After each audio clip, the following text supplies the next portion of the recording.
Hey guys, तो miss Marvel के 5 episode release हो चुके हैं और अब सिर्फ उसका फिनाले बचा है। एपिसोड 5 में काफी हद तक हम क्लैंडस्टाइन्स, आयशा और नूर डिमेंशन के प्लॉट को एंड होते हुए देखते हैं, लेकिन अभी भी डीओडीसी कामरान और पॉसिबली कमाला के पीछे पड़ी हुई है और 6th एपिसोड काफी हद तक इसी प्लॉट को एड्रेस करेगा। लेकिन ये एपिसोड एमसीयू में एक बहुत बड़ी थ्रेट को भी टीज कर सकता है और इस वीडियो में हम इसी एपिसोड के बारे में डिस्कस करेंगे।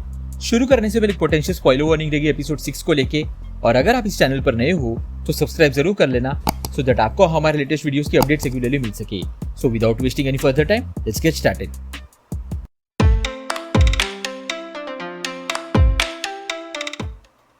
तो एपिसोड 5 के एंड में हम देखते हैं कि कामरान ब्रूनो के पास जाता है डैमेज कंट्रोल से बचने के लिए, और ठीक उसी वक्त कामरान की नजर डीओडीसी के ड्रोन पर पड़ती है जो उसे फॉलो कर रहा था। हड़बड़ी में वो उस ड्रोन पर हमला करता है और मैल फंक्शन होने की वजह से ड्रोन ब्रूनो की शॉप को उड़ा देता है। अब इससे इतना तो कंफर्म हो गया कि डीओडीसी को पता चल चुका है कि कामरान कहाँ है, और क्योंकि नजमा और बाकी सारे क्लैंडस्टाइन के मेंबर्स उसके साथ नहीं है तो कामरान डीओडीसी के लिए और ज्यादा वैल्यूएबल फ्यूजिटिव बन जाता है। हम कई सारे ट्रेलर के शॉट्स में देख सकते हैं कि ब्रूनो कामरान को बचा रहा है, प्रिज्यूमेबली डीओडीसी से ही, जो कमाला के स्कूल में भी आ चुका है। और एक और मोन्टाज में हम कमाला को कामरान को बचाते हुए देखते हैं उन्हीं डीओडीसी के फोर्स से। सो एक बड़ा सा कॉन्फ्लिक्ट हम जरूर देख सकते हैं कमाला और डीओडीसी के बीच में, और क्योंकि अब सिर्फ एक ही एपिसोड बचा है तो मोस्ट प्रोबेबली ये फाइनल एपिसोड डीओडीसी के ऊपर ही फोकस करेगा। लेकिन अब सवाल आता है कि आखिर डीओडीसी एनहांस लोगों के पीछे क्यों पड़ी है और आखिर डीओडीसी को कौन चला रहा है। हमने एपिसोड 4 में देखा था कि नजमा और बाकी क्लैंडस्टाइन्स को डीओडीसी के सुपरमैक्स प्रिजन में ले जाया जा रहा था, और ये वही प्रिजन है जिसे हमने शी हल्क में देखा था, और वहां हम अबॉमिनेशन को भी देखते हैं। और अबॉमिनेशन हेवीली रूमर्ड है एमसीयू की थंडरबोल्ट्स मूवी में अपीयर होने के लिए, और थंडरबोल्ट्स की टीम में हम ज़ीमो, यूएस एजेंट और येलेना बेलोवा को भी देखेंगे अबॉमिनेशन के साथ। अब यूएस एजेंट और येलेना में एक चीज कॉमन है, वैलेंटिना एलेग्रा डी फॉन्टेन एके वैल दोनों के साथ अब तक दिख चुकी है, और उसके इंटेंशंस डेफिनेटली अच्छे तो नहीं है कंसिडरिंग उसने येलेना को नताशा की डेथ के बारे में गलत जानकारी दी थी।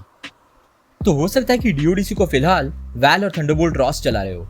थंडरबोल्ट रॉस को प्ले करने वाले एक्टर विलियम हर्ट अब हमारे बीच नहीं है, और मार्वल शायद उस रोल को रिकास्ट ना करे, जिसका मतलब है कि डीओडीसी की सोल ओनर फिलहाल वैल ही हो। वैल को प्ले करने वाली एक्ट्रेस जूलिया लुइस ड्राइफस ने ये ऑलरेडी बताया एक इंटरव्यू में कि वो निक फ्यूरी की तरह अपनी खुद की एक टीम बना रही है। वो ये टीम किस वजह से बना रही है ये बात अब तक क्लियर नहीं हुई है, लेकिन डेफिनेटली इस टीम के लोग एवेंजर्स की तरह तो नहीं होंगे।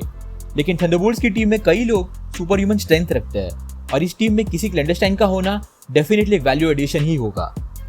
इसके अलावा मैंने एपिसोड 2 के थियरी वीडियो में बताया था कि डीओडीसी को शायद विल्सन फिस्क एक किंगपिन चला रहा हो। कॉमिक्स में डैमेज कंट्रोल इनिशियली 2 लोग ओन करते थे, एक था टोनी स्टार्क और दूसरा था विल्सन फिस्क। स्टार्क ने अल्टीमेटली इस ऑर्गेनाइजेशन से अपनी दूरी बना ली, लेकिन फिस्क ने पूरी तरह डीओडीसी का कंट्रोल अपने हाथ में ले लिया, और वो भी एनहांस लोगों में काफी इंटरेस्टेड था कॉमिक्स और एनिमेटेड सीरीज में। और कॉमिक्स की तरह ही टोनी स्टार्क ने डीओडीसी की शुरुआत की थी एमसीयू में, लेकिन अब क्योंकि फिस्क एमसीयू में आ चुका है तो धीरे धीरे उसके अपीयरेंसेस हमें मल्टीपल सीरीज और मूवीज में दिख सकते हैं। और जिन्होंने भी डेयरडेविल सीरीज देखी है उन्हें पता होगा कि फिस्क किस हद तक पूरी लीगल सिस्टम से जुड़ा हुआ है। पुलिस, लॉयर्स, जजेस, ये सब एक तरह से फिस्क के लिए ही काम करते थे उस शो में। और किंगपिन को प्ले करने वाले एक्टर विंसेंट डिओनोफोरियो ने ऑलरेडी बताया एक इंटरव्यू में कि ये किंगपिन काफी हद तक उसी डेयरडेविल सीरीज का किंगपिन है, बस एमसीयू के कंटेक्स्ट में उसके कैरेक्टर को थोड़ा और कॉमिक बुक एक्यूरेट कर दिया गया है। सो काफी चांसेस है कि डीओडीसी या फिर डीओडीसी में कुछ लोग फिस्क के लिए काम करते होंगे। एक और पॉसिबिलिटी ये है कि डीओडीसी एक इंडिपेंडेंट ऑर्गेनाइजेशन हो सकता है, लेकिन उस ऑर्गेनाइजेशन में स्क्रल्स ने इन्फिल्ट्रेट कर दिया हो और डीओडीसी के कुछ मेंबर्स स्क्रल्स ही हो, इविल स्क्रल्स, जैसे एजेंट डीवर और उसकी टीम। अगर आपको याद हो तो स्पाइडरमैन नो वे होम में एजेंट डीवर ने ही पीटर को बताया था कि निक फ्यूरी अर्थ पर नहीं है। ये बात उससे पहले कुछ चुनिंदा स्क्रल्स के अलावा किसी और को नहीं पता थी। इसका मतलब ये हो सकता है कि टेलोस, जो स्पाइडरमैन फार फ्रॉम होम में निक फ्यूरी के डिस्गाइज में था पूरे टाइम, उसके ग्रुप में से कोई उसे बिट्रे कर रहा हो, और ये इन्फॉर्मेशन वो दूसरे इविल स्क्रल्स को बता रहा हो। हम जानते हैं कि सीक्रेट इन्वेजन सीरीज बहुत हेवीली फोकस करने वाली है स्क्रल्स और उनके हमारे सोसाइटी के इन्फिल्ट्रेशन पर, तो शायद ये शो पहली बार इविल स्क्रल्स को इंट्रोड्यूस करे और फिर आगे चल के सीक्रेट इन्वेजन इस प्लॉट को फुल्ली एक्सप्लोर करे। और स्क्रल्स ही एक मेजर कनेक्शन है कमाला और कैरल डैनवर्स के बीच, और हम जानते हैं कि वो दोनों और मोनिका रैम्बो मार्वल्स मूवी में एक साथ दिखने वाले हैं, तो काफी चांसेस है कि हमें एक इविल स्क्रल्स की टीम देखने मिले इस फाइनल एपिसोड में, और शायद कमाला उनसे फाइट भी करे अपने कॉमिक बुक एक्यूरेट कॉस्ट्यूम में, जिसे हमने कई सारे ट्रेलर्स में देखा है। और काफी चांसेस है कि शो के एंडिंग में या फिर एक पोस्ट क्रेडिट सीन में हम कैरल डैनवर्स को देखें, कंसिडरिंग कमाला उसकी बहुत बड़ी फैन है। और हमें ये भी नहीं भूलना चाहिए कि कमाला के ब्रेसलेट का ओरिजिन हमें अब तक नहीं पता और इसके चांसेस काफी हाई है कि ये ब्रेसलेट एक एलियन टेक ही हो, पॉसिबली एंशिएंट क्री टेक। और हमने ऑलरेडी कैरल डैनवर्स की एक बहुत बड़ी हिस्ट्री देखी है क्री के साथ।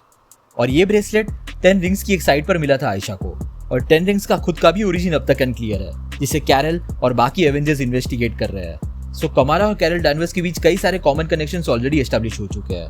बस ये देखना इंटरेस्टिंग होगा कि कौन सा कनेक्शन उन दोनों को साथ में लाएगा। So let's see.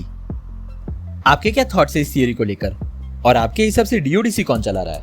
अपनी थियरीज नीचे कमेंट सेक्शन में जरूर बताना। अगर आपको वीडियो पसंद आया हो तो उसे लाइक जरूर कर देना, और अगर आप इस चैनल पर नए हो तो सब्सक्राइब करना मत भूलना। हम रेगुलरली ऐसी वीडियोस पब्लिश करते हैं। हमारी रीसेंट वीडियोस को देखने के लिए यहाँ पे क्लिक करें। Thank you so much for watching guys, stay safe.